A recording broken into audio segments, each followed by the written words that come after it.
નમસ્કાર મિત્રો, વિડીયોમાં તમારું સ્વાગત છે। તો મિત્રો, અત્યારે હાલની ખૂબ જ મોટી અને દુઃખદ ખબર સામે આવી રહી છે।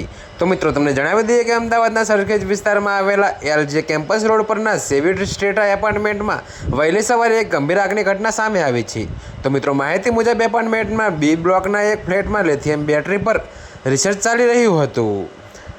જો કે મિત્રો, તમને વધુમાં એ પણ જણાવી દઈએ કે મળતી માહિતી પ્રમાણે તે દરમિયાન વહેલી સવારે લગભગ 3 વાગે આગ લાગી હતી।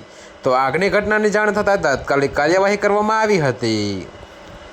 જો કે મિત્રો, આગ ફ્લેટમાં બધું પ્રસરે તે પહેલાં તેના પર કાબૂ મેળવી લેવાયો હતો।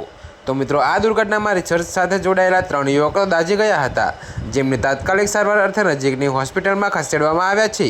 તો મિત્રો, ઇજાગ્રસ્તોને હાલ સારવાર હેઠળ છે। તો ફ્લેટના રહેવાસીઓએ આ અંગે પોલીસને પણ જાણ કરી હતી। તો મિત્રો, અત્યારે હાલ માટે આટલું જ। મળીશું નવી અપડેટ સાથે। અને જો તમને અમારા વિડીયો પસંદ આવતા હોય તો વિડીયોને લાઇક, કોમેન્ટ, શેર અને અમારી ચેનલને સબસ્ક્રાઈબ કરવાનું ભૂલતા નહીં મિત્રો।